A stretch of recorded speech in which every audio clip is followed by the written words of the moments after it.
Oi, hoje eu vim falar sobre essa obra-prima aqui, gente. Esse que ganhou 3 prêmios. Sim, gente, ele ganhou 3 prêmios. Tá escrito 2 aqui na capa, mas ele ganhou um terceiro. Eu vou contar um pouquinho dessa história pra vocês. Assim como vou falar também um pouquinho do escritor, né, do Itamar Vieira Júnior.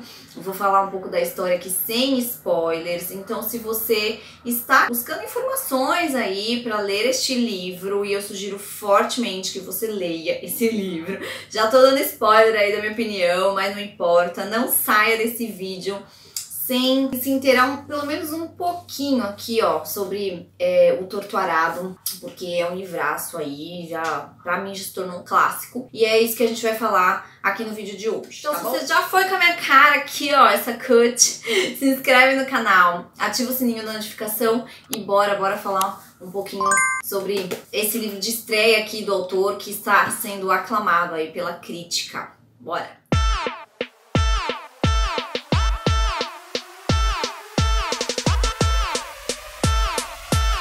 Oi, meu nome é Tiene, seja muito bem-vinda a mais um vídeo aqui do canal.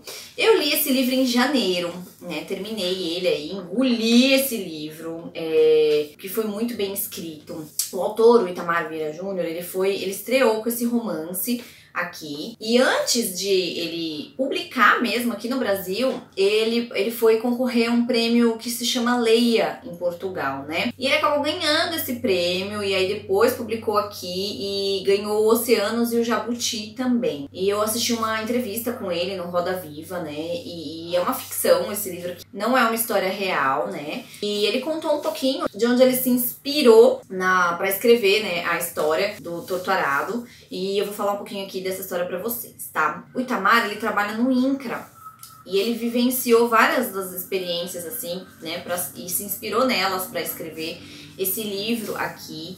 Esse livro, ele é atemporal, ou seja, ele não tem um tempo determinado. Ele dá uma ideia, assim, mais ou menos pra gente, mas ele não esclarece, assim, em que ano que se passa. Inclusive, no Roda Viva, o Itamar falou sobre isso, né, que essa era a ideia mesmo, para que ele se tornasse atemporal. E aqui a gente vai conhecer a história da Bibiana e da Belonísia, que são irmãs e vivem no sertão. É pós a escravidão, né, pós a abolição da escravatura, e a crítica aqui, né, por isso que é tão interessante esse livro, a crítica é a escravidão velada, assim, né, da época. O que acontece? Após a abolição da escravatura, as pessoas, elas não tinham, né, os escravos, eles não tinham pra onde ir, então eles acabavam andando aí pra ter um rumo aí na vida, procurar emprego, trabalho, essas coisas. E nessa época aqui, isso aconteceu com o pai dessas irmãs, e ele saiu andando aí procurando morada, pedindo morada, que eles falam, né? Que nada mais é que chegar num lugar e perguntar pro fazendeiro se ele podia dar morada pra eles. E funcionava assim, ó, eles podiam construir num pedaço de terra a casa deles, que não fosse assim nada durável, um material durável, tinha que ser de pau a pique. Então, conforme ia chovendo, eles iam tendo que refazer a casa, e não podia ser nada durável porque não era deles ali, eles só utilizavam um terreno. E aí, em troca dessa moradia, eles trabalhavam na roça, né? Já falei que a escravidão aqui já tinha sido abolida, né?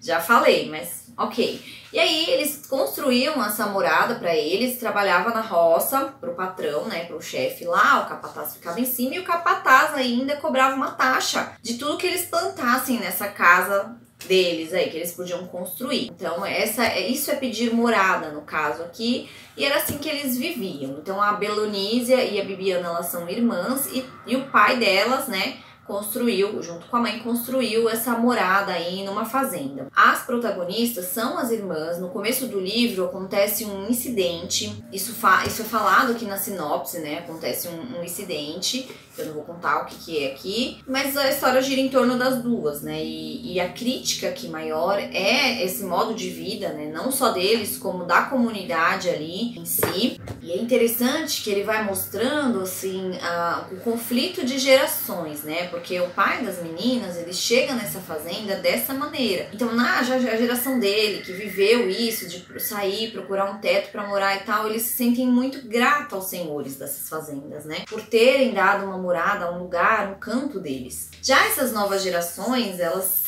se indignam, né, dessa maneira aí, porque não tem essa gratidão, ofuscando os direitos, né, deles, assim. É lamentável a maneira como eles vivem realmente, e é impressionante, assim, mas é justificável. O legal é que o autor, ele consegue mostrar os dois lados, sabe? E o porquê desse conflito aí de gerações.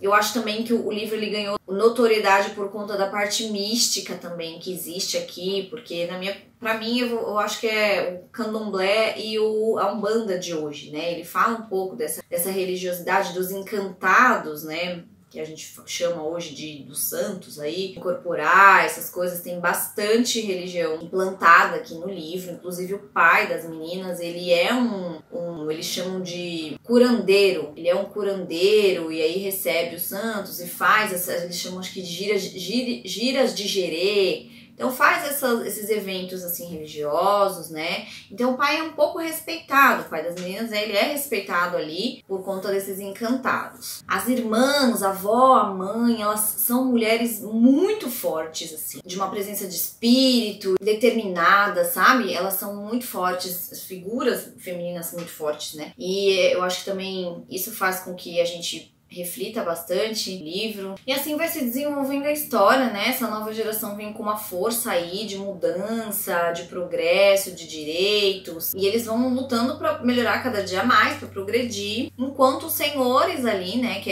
não admitem isso e apelam para todas as formas aí para não permitir essa mudança e porque eles iam perder, né, esses escravos velados. A escrita do Itamar é maravilhosa, é envolvente, é inteligente, é o tipo de livro que você para assim durante o dia e fala, meu Deus, fica, sabe, pensando, porque ele traz pra gente um tema que é antigo, né, muito, muito antigo, e ao mesmo tempo atualíssimo. Ele mesmo menciona na Roda Viva, nessa entrevista que eu falei, procura estar no YouTube, foi na cultura que ele foi, eu assisti no YouTube, e ele menciona que ele cansou de ver essas coisas acontecendo, inclusive atualmente, março aqui, né, gente, a gente tá em março de 2023, e passou lá no Rio Grande do Sul as questões de analogia trabalho escravo, né? Então não é um tema aí tão antigo assim. Nos dias de hoje a gente consegue trazer e fazer analogias e comparações, tem que lidar ainda com esse tema, tá? Eu sugiro assim fortemente que vocês leiam, foi um livro que me marcou demais, me marcou muito, eu amei, e eu sugiro que você leia, porque eu tenho certeza que você não vai se arrepender. Se você leu aqui, me conta nos comentários, sem spoilers, por favor, pra não estragar a experiência de leitura aí das pessoas, mas me conta nos comentários o que você achou, tá? Espero que você tenha gostado, muito obrigada por ter assistido até aqui e até um próximo vídeo.